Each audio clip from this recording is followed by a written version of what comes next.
Hello, fellow constitutionalists, and welcome to the Tuesday edition of the Dan Clements Show, a Christian political talk show. I'm your host, Dan Clements, your constitutional warrior fighting for your right just to be an American. It is January 30th in the year of our Lord 2018. Remember, we're hyphen-free, PC-free zone. God has stolen control and he does love you. And I'm broadcasting from the Hemlock Studios here in the snowy central Susquehanna Valley in the great Keystone State. And folks, today, we are going to talk to you about how Let America Vote is lying or being dishonest about voter suppression, especially when it comes to voter ID laws. These folks over there at Let America Vote, they haven't seen a voter ID law that they did like. They have no clue of what truing the vote actually is to make sure we have an honest, accurate vote that only citizens are allowed to be voting in. And they keep continually pushing this line, this narrative about how voter ID is voter suppression. And I'm going to show you I got 3 clips for you today. One comes from the DC Statesman. Now, all these were shared. I found these on Facebook. I follow Let America Vote on Facebook, and other people shared the DC Statesman with me on Facebook, and I got these over there, so I want to make sure I give credit where credit's due on these videos I'm going to be showing you. But it is totally dishonest. And again, Let America Vote is just about like any other, not all, but the vast majority of regressive Democratic sites who do not source their material. They do not put links into like studies that we're going to talk about today. They don't put any of those things into their wording, their verbiage on their website or on their, when they're doing a Facebook video, they can put the links down in the video or below the video of at least the study in Wisconsin that we're going to be talking about, but they don't do that. So they leave it up to you to go Google it, as Jank Uger, the Young Turks would tell us to do. Just go Google it. Why should we waste our time and put it in there? Well, to me, and this is something, it's a personal pet peeve with me. If you're going to cite something, or if you're going to say so-and-so said this in this article or cite this study, then I believe it's on your shoulders and your responsibility to make sure that you have the sources and their links and everything so people don't have to Google it, so we know that you know where it's at. Because for all we know, maybe you heard this secondhand from somebody and you're just taking it as gospel. So again, this whole idea of voter ID being suppressive or suppressing the vote is just fallacious. And Let America Vote, I'm being kind to them in the title of the show, is being dishonest.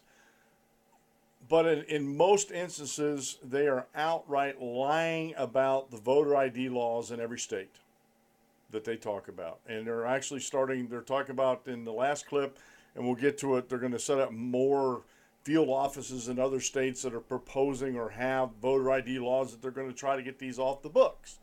Because with regressive Democrats, folks, the only way they feel that they can win is not by putting out their policies, not by arguing for their policies. It's to discredit the other side and to say everything that they're doing is against the voters or against minorities or against blacks.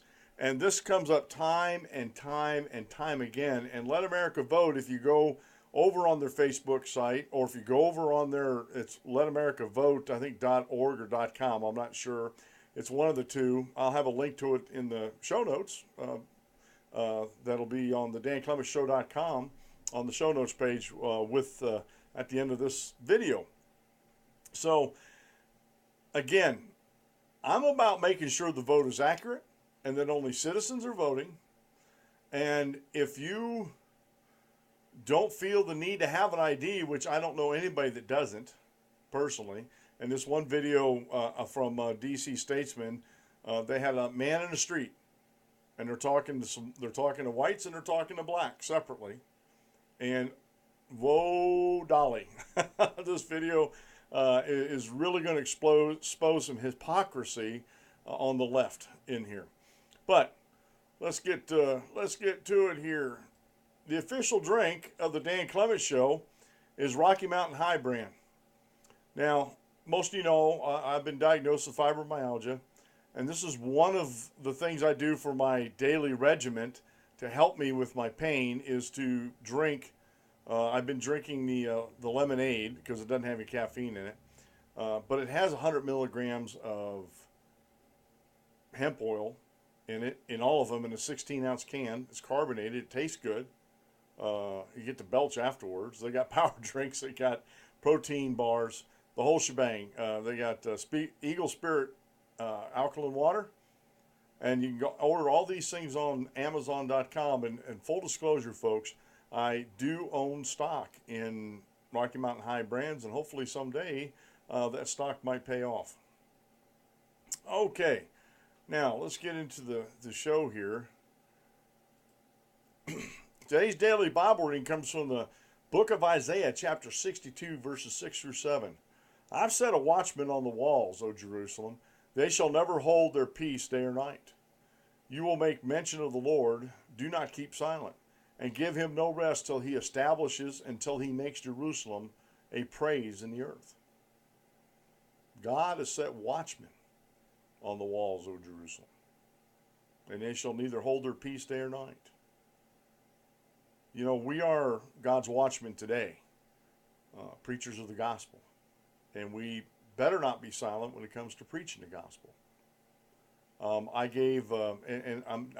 try never be mean. You know, I'm only human, but I try never to be mean with folks. I had an atheist get after me on Facebook the other day about there's no way that he could ever believe in the Bible, and I gave him a little thing about the Bible itself. And because he kept saying that Jesus is copying, or the personage of Jesus is copying other historical figures. And I said, well, it seems kind of strange to me that the Bible consists of 66 separate books written over a period of 1,500 years by 40-some writers in 3 languages on 3 continents. And the message is totally consistent. The scarlet thread of redemption from Genesis to the last chapter of the book of Revelation is solid. It is not contradictory at all, and it's consistent throughout the scriptures. And I says, I don't think any group of men across 1,500 years would be able to do that in and of themselves. It has to be inspired in order for that to take place. And I just gave that to him, and I said, think about it. And so he's thinking about it. So, and if you want to think about it too, think about that. You know, how good a God we have. Quote wheel today comes from Mother Teresa. I like this one. You never realize Jesus is all you need until Jesus is all you've got. Amen. Short Bible lesson today by Al Shannon over at Biblical Proof. He posted this up today. Killing the Messenger. It's a very insightful article talking about how people degrade those who spread the gospel message, and in essence are killing the messenger. Now I have some articles up here I'll show you here in a minute. One's talking about the Wisconsin voter ID study, Flawed and Unreliable, by Will Flanders and Rick Eisenberg, posted up September 29th of 2017 over at nationalreview.com. Matter of fact, both of these articles come from National Review. The second one's Hillary Clinton, Wisconsin voter suppression claim, dubious excuse for flawed campaign, by Hans A. von Spakovsky and Benjamin Janicek, June 20th, 2017 over at National Review. And both of them go reference a New York Times article, which the links are in the Hillary Clinton one. And I went and got the PDF, estimating the effect of voter ID on non-voters in Wisconsin in the 2016 presidential election. Now, what Mr. Jason Kander, now he's going to be the one you'll see talking in the Let America Vote videos. What he is claiming is because of the voter ID laws based on this study this one that I have a PDF up to, estimating the effect of voter ID, they are making a logical fallacy, and it's called the fallacy of composition. And basically what the fallacy of composition states is it arises when one infers that something is true for the whole from the fact that it is true of some part of the whole. And then there's another one in there about, there's another fallacy that goes along with that. It's called the fallacy of division. And so Jason Kander is making this logical fallacy of composition. And those that are making the claim that it was voter ID and voter suppression in Wisconsin, especially Hillary Clinton, are suffering from the same fallacy. That whatever happened in these two counties, and real quick here, before we get into videos, because folks, this is very, very important. It's very, very important to understand. You get up over here. Now, this is the PDF. Estimating the effect of voter ID on Wisconsin, or non-voters in Wisconsin, in the 2016 presidential election. And this is by Kenneth R. Mayer, Principal Investigator, Professor of Political Science, University of Wisconsin-Madison, and Michael G. D. Crescenozo, PhD candidate, Political Science, University of Madison, Wisconsin, September 25th, 2017. Questions and answers about the voter ID study. How did you arrive at the 9,001 and the 16,801 figure? According to the data from the Wisconsin Election Commission, there were 748,777 votes cast in Milwaukee and Dane County in 2016 presidential election, out of 948,402 registrants on election day, and this is from Wisconsin Vote, leaving 229,625 non-voting registrants. We estimate that 34.7% of these non-voters were actually ineligible to vote in county, almost all of whom had moved to another state or to another address in Wisconsin outside of Dane or Milwaukee County, had died or just been had been convicted of a felony, leaving 159,010 eligible registrants. The survey showed that 11.2% of the respondents were deterred from voting, with the top end of the 95% confidence interval at 15.5%. And it goes on some more numbers there. Were prevented from voting, which translates to 9,001 votes. And so they did this survey. Now get this, what they did with the survey here. Where did you mail the survey, or why did you mail a survey instead of a phone survey? The statewide database of registered voters does not have phone numbers for all registered voters. It does have a mailing address for everyone. Using mailing addresses was the only way to create a random sample in which all non-voters have the same probability of being selected, subject to the oversampling of low SES census tracts. Do you know who the non-voters would have voted for? No. And there's no way they could have, even in the survey, unless they actually asked that question. You estimate the number of people in Milwaukee and Dane counties who were deterred from voting because of voter ID. Do you know how many people statewide were affected? And no, they don't. But even in Dane and Milwaukee, and we'll get into this article here about this, even in Dane and Milwaukee counties, they are heavily Democrat. And if there's one thing I know about Democrats, they live and die by the narrative. And the narrative that they've been living by is one of the reasons why Trump, and this is something that Hillary Clinton's been pushing, the reason why President Trump, or Donald Trump, won the presidency was through voter suppression. And so that got out into the narrative echo chamber, and that's all you hear. And so instead of doing a statewide mailing, they just did these two very heavily Democrat counties, which really, I think, skewed the whole thing. I think it really did. And it throws doubt on the whole process of whether or not that this was actually a true vote. Okay? Now, I'm going to show you this first clip by the DC Statesman, what white liberals think about black people. And folks, if you're not sitting down, sit down, please. I mean, this is incredible what's going to go on here. Hang on just a second, folks, and we'll get that over here.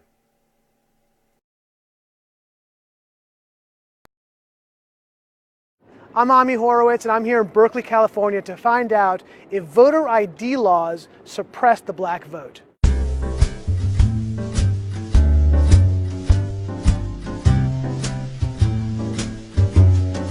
Do you have an opinion on voter ID laws? Yeah, they're usually pretty racist and they're bad. I think voter ID laws are a way to perpetuate racism. Would you go as far as say those laws are racist? For sure. Do you think it suppresses the African American vote? Definitely. Tell us how. Because they're less likely to have state IDs. Minority voters are less likely to have the kinds of IDs that have been described or required. These type of people don't live in areas with easy access to DMVs or other places where they can get identification. You can always get IDs you do over the internet. Does that also make it difficult for black people in particular? Yeah, you have to have access to the internet. You have to be able to pay an internet service provider for certain fees. Do you think that's harder for black people to go online? Well, I feel like they don't have the knowledge of how it works. A lot of people have smartphones, but you might not have data. For most of the communities, they don't really know what is out there just because they're not aware or they're not informed. I also think there's a repression of black voting with how if you're a convicted felon, you're not allowed to vote and everything. And when you look at swing states like Florida, that's a huge population of the African Americans. Now I'm here in East Harlem to ask black people their thoughts on what you just heard. Do you have ID normally? You carry ID around? Yes, I have state ID. Do you carry ID? Yes, I do. Do you know any black person who doesn't carry ID? No. Everyone that I know has an ID. Why would they think we don't have ID? That's a lie. Why would they say that? Do you have ID? Yes. Because I have my ID and my friends have their ID, so we know what we need to carry around. Everybody that I know have ID. That's one of the things you need to walk around with New York with, ID. Do you know any black adult who does not have ID? No, I don't. Is it a weird thing to even say that? Yes, it is. What is this, some type of trick candy camera? I know, right? That's the only thing I brought with me. Those are legit IDs. I heard a lot also that black people can't figure out how to get to the DMV. Really? What does that say to you? I know it's that, on 25th Street. Do you know where the DMV is around you? It's on 125th Street and 3rd Avenue, I believe. You know how to get there? Yeah. Would you have a problem getting there if you had to get there? No. I know these sound like silly questions. You know how to get to the DMV? Of course. You know where it is? Yes. You can get there? Uh-huh. No problem. No problem. Just checking. Okay. And I also heard a lot that black people, especially poor black people, have no access to the internet, can't figure out how to use the internet. That's just stupidity, honestly. Everybody has access to the internet. Even a little kid can figure out how to work the internet. I had access to the internet for years. You know how to use it properly, right? Exactly. I do it at work. So, of course, I know how to use it. My kids know how to use it. They all have iPads, iPods, whatever. Your phone has data? Mm-hmm. You can actually unlimited. Unlimited data. Mm-hmm. I use my phone as a hotspot. What does that say to you for the people who have this perception of black people? They're pretty much ignorant. That's what my thought process was. I just think that's ignorant. Ignorant. Ignorant. That's the word I hear a lot. Ignorant. Very, very ignorant. Does it sound racist for somebody to say that? I think it is a little racist because, you're putting people in a category and you have no idea what you're talking about. Maybe a little bit of racist in it, but like I said, I think it's more stupidity and ignorance. You're judging somebody, you judging them because they black, saying that they don't got it. What people are they talking to? Who are these people talking to? Do you have a problem that if you go to vote and they say, "Can we please see your ID to make sure you are who you say you are"? Are you love showing my ID. You got no problem with that? Nope. Would you have a problem if when you go to vote, if they say, "Can we please just see your ID to make sure you are who you say you are"? Do you have an issue with that? No. Would you have a problem if there was a rule where you had to show your ID in order to vote? I don't think so. No. Would you have an issue if there was a rule saying you got to show your ID before you vote? Nah. You cool with that? Yeah.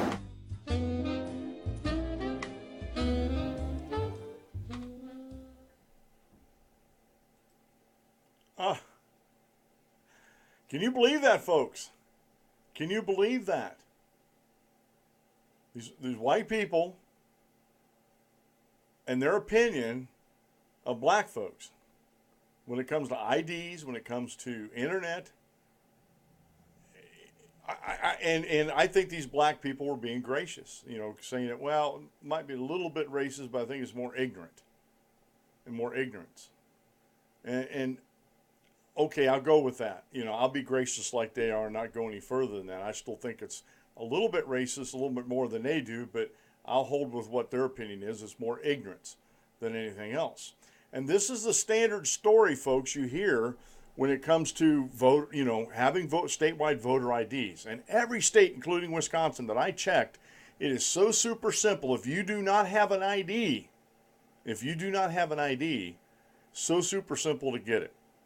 It's real easy, and if you can't afford it, the state will pay for you, including Wisconsin. That's not voter suppression. And again, I don't want to play that video again, but can you believe that these white people, especially some of these younger ones, they had not old gentlemen, but they had a middle-aged man there that was like, they don't have internet, they don't have to use it, it's like, are these, and most of these folks, I wonder if they've even been down to places like Harlem or the Bronx. I have. There's a lot of families living there now. It didn't used to be, but there is now. And I don't want to get into that, but it's total ignorance when people actually spout that kind of stuff. Now, let me get to the next video clip here, where we're going to look at the Wisconsin and see what happened in Wisconsin. And then we'll get into the articles, and then I'll do the last video clip of that. So let's get this all set up here.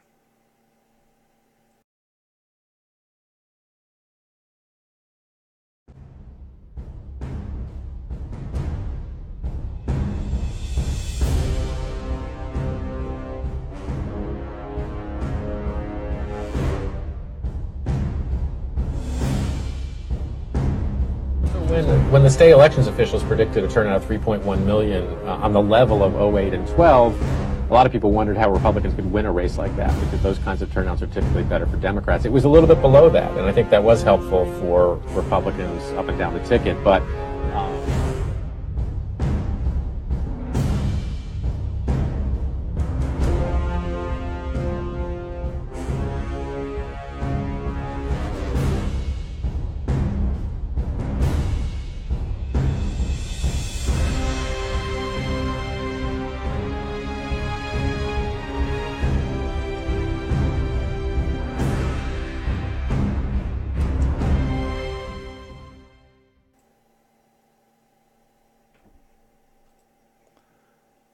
All right, folks. I know on the podcast you're not going to be able to hear. I didn't say anything on that video. You're going to have to actually go over to the video. You got some good music that's actually going on there.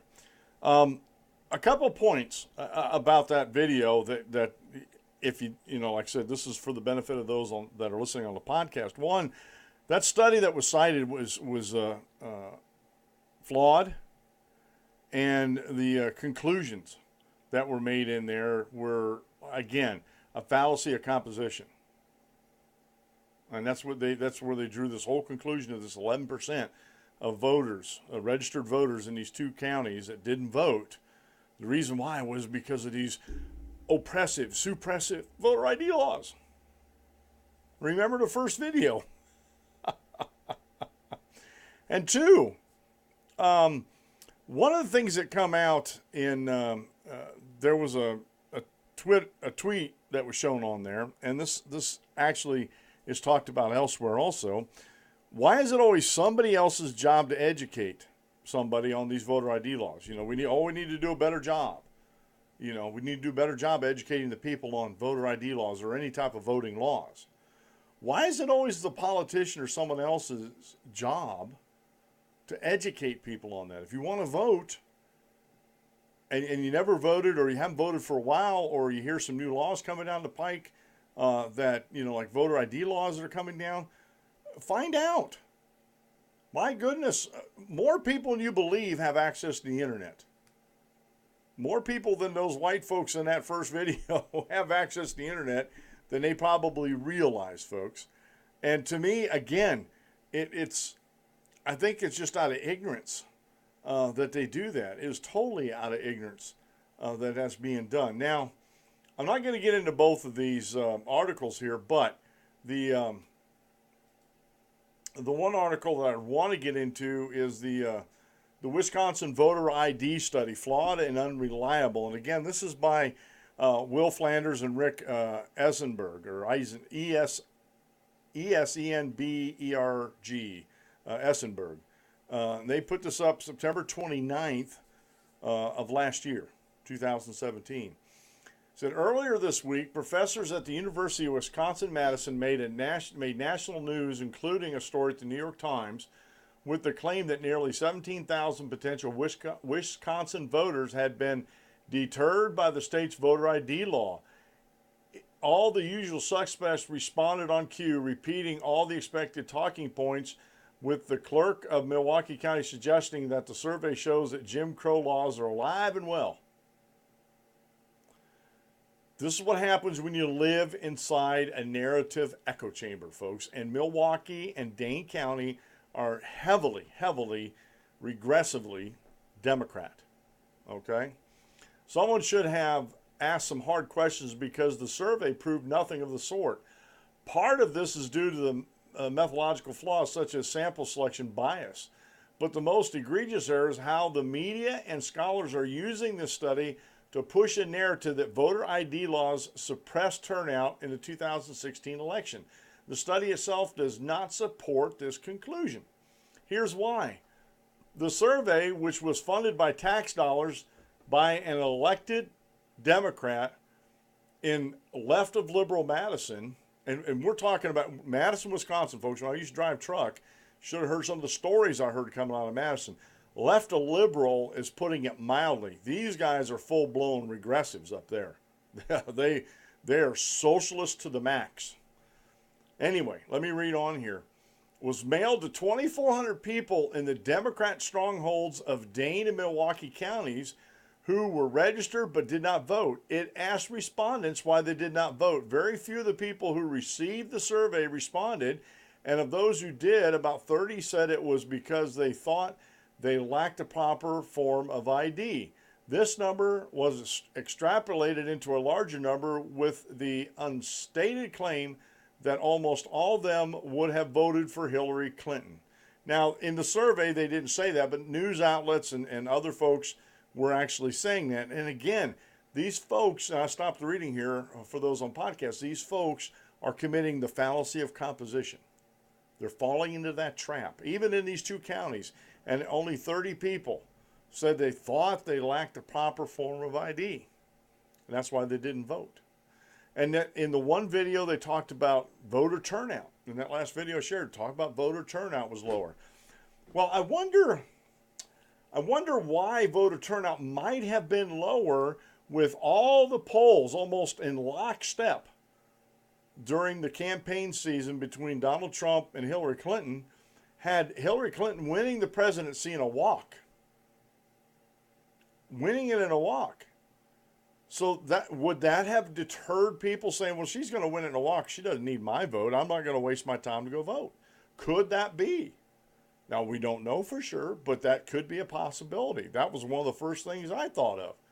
You know, even up to and including election night, all the polls were saying that Hillary Clinton was going to walk away with this election.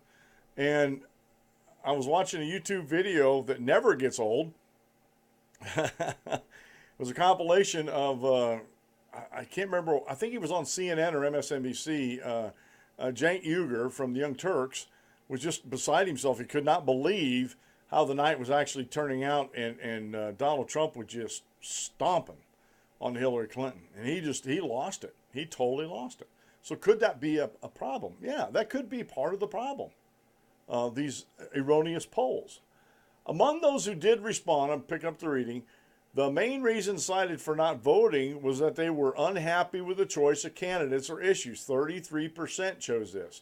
After that, other reasons for not voting, including being ill, out of town, not interested, otherwise occupied, or believing that their vote did not matter.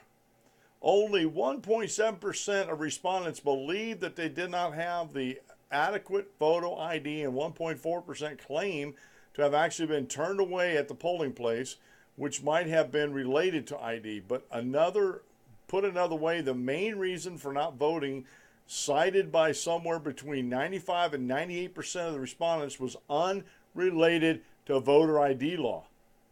But Jason Kander, Let American Vote, all these very liberal, lamestream media outlets don't tell you that. All they're going to focus on is that little 2 to 5% that you don't know about. You don't know if they're even telling you the truth about the voter ID or getting turned away from the polls. Yet the New York Times headline reads, Wisconsin's strict ID law discouraged voters, study finds. Well, yes, it may have discouraged a few, but Donald Trump and Hillary Clinton seem to have discouraged many times more when almost all non-voters had other reasons. I was ill, I was gone, it doesn't matter. It is dangerous to assume that even those who cited voter ID as the main reason would have voted if not for the law. But that's not even the most fundamental problem with the breathless claims of disenfranchisement. It appears that most of those who were deterred from voting actually could have voted. The first hint of a problem is the professor's use of the circumclusion, deterred, in describing the impact of the voter ID laws on voters. In a statement to the media, one of the study's authors, Professor Kenneth Mayer, went further, saying that persons who are eligible but cannot vote because of voter ID law have been disenfranchised. But that's not what the survey found. According to the press release from the study, most of the people who said they did not vote because they lack voter ID law actually possessed a qualifying form of ID. This crucial finding was omitted in many of the media reports on the survey. It appears that most of those who were deterred from voting actually could have voted. And he goes on, and he continues on down through there and continues to keep going his way down through there on this article. And just picking the survey apart, picking the lamestream media and their conclusions apart. And this is why I'm doing this video today, because I'm picking Jason Kander apart on this. I get so tired of this narrative being put out when it's a false narrative, that they're deceiving folks or dishonest. And dare I say, they are lying to the American public. People like Jason Kander over at Let America Vote. Now I have one more video here I'm going to get set up that's talking about, it's an announcement. There's a Throwback Thursday announcement about setting up these other field offices in these 5 crucial states. So let me get this set up for you. The mission of Let America Vote is to create political consequences for politicians who are making it harder to vote. We are really excited to announce that in 2018, we are taking that effort to 5 states: Nevada, Georgia, New Hampshire, Tennessee, and Iowa. In all 5, we're setting up field offices. In all 5, there are politicians who are making it harder to vote. So in 2018, let's make sure those folks don't get reelected.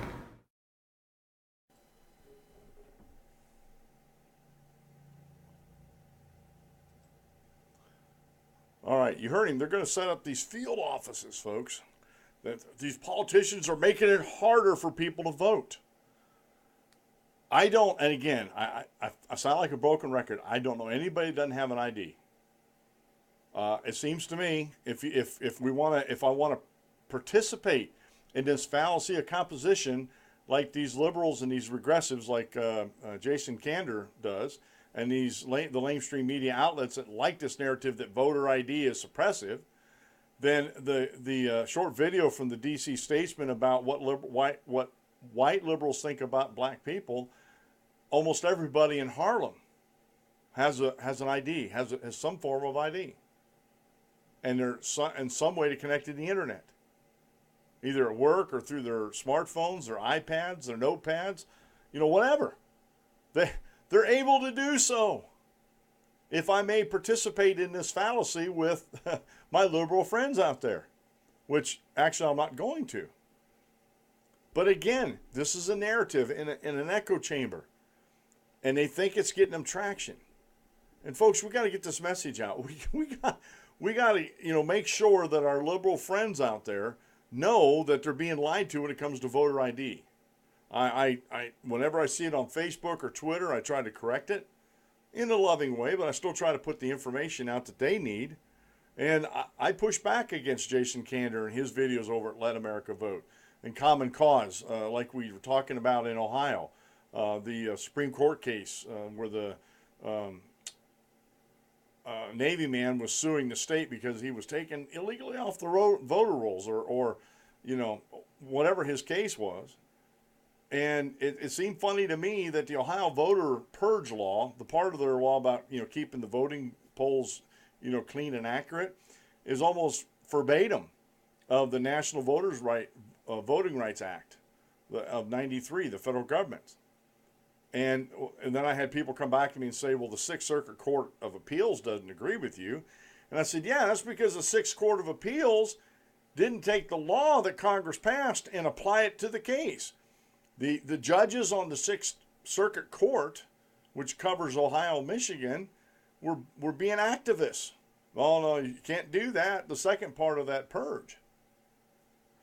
And yet it's right in the National Voters Right Act of 1993. So the Sixth Circuit Court, in my opinion, got it wrong. Hopefully the Supreme Court gets it right. And if it goes the way the argument sounded like they were going to go, and you can never tell about these things, folks, you really can't. But if it goes in Ohio's favor, this is going to go a long way to shut down these dishonest practices by these liberals out there. Again, should I remind you that 11 counties in California, and I was trying to do some research, they're still counting up things, had more registered voters than they actually had people who of age that lived in those jurisdictions in those 11 counties, and one of them was 144%.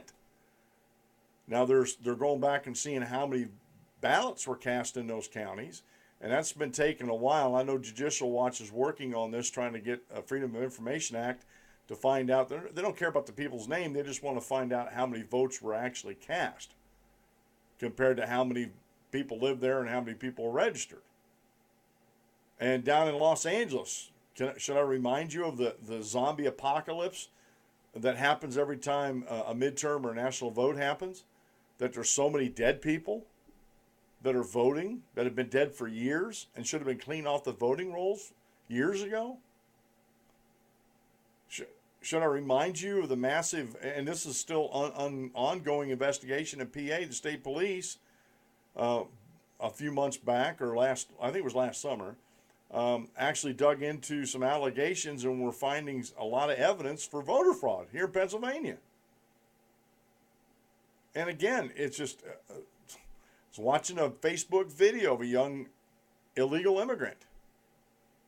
Well, I guess she has resident status now, but she's not an American citizen, and she was caught voting for like the past 20 years. And she got some jail time for that because it's illegal for her to vote. It's absolutely illegal for her to vote. So I'm asking you folks to help me help True the Vote. It's a website. I'll put the, let me make a note here. I forgot to do that. True the Vote. It's a website you can go over and let them know that you're there and you're signing up. They're active. Tea Party groups are still active out there against all this garbage is coming out about voter ID and how oppressive and suppressive it is. And you can really, and I just want to say this in the end, you can really tell who the nanny staters are, who think that minorities, elderly folks, and especially black people just can't do it without them. They need them to be able to vote. They need them to be able to do everything. And to me, folks, that is so racist. That is just so racist. It isn't even funny. And I didn't get my speaker set up over here on my other computer. It's not, like I said, it's not only racist, it's also discriminating against folks' age. It's discriminating against minorities who they think are helpless, especially black. And they're not. They're big boys and girls. They know what to do. And most of them can figure out how to get IDs if they don't have one and can get one. This has been the Dan Clements Show. I'm your host, Dan Clements, your constitutional warrior. Remember, if you aim at nothing, you hit it every time. Have a great rest of the day, and God bless, folks. And we'll see you on the next video. And just to give you a heads up on the next video, I'm going to be talking about the census. And I'm going to be talking about how Democrats are mad because they're going to put a citizenship question on the census. Oh my, so stay tuned for that one. We're going to get that one pumped out today too, along with maybe one more, but at least this other one. So have a great rest of the day, and God bless, and we'll see you on the next video.